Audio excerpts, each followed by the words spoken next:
Good morning guys, it's 4 a.m. Katatapos ko lang magpadede sa kanila.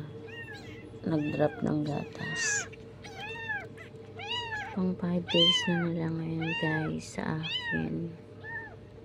Super nakakadilat na sila kasi nung dumating sila, wala talaga sila as in pikit pa yung mata. Ngayon, medyo nakakaaninit na rin siguro to kasi malalaki na yung mata nila.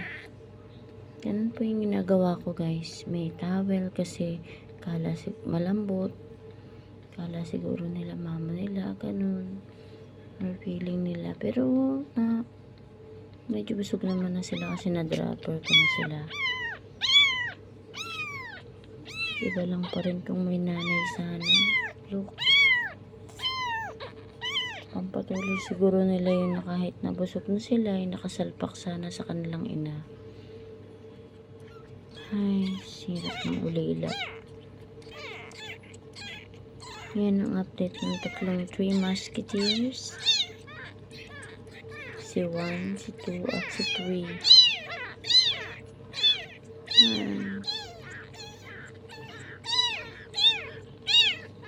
Mukhang panganay itong mahabang buntot. At mukhang pangalawa itong maikling buntot. Maikli lang yung buntot niya. Yan siya guys.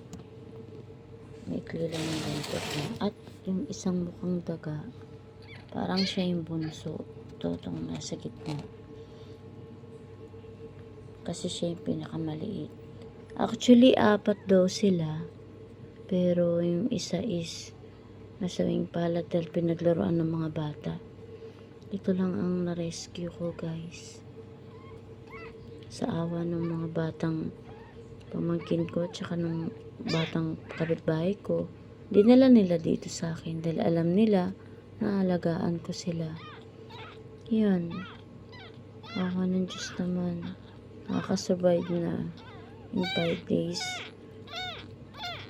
na nasa akin.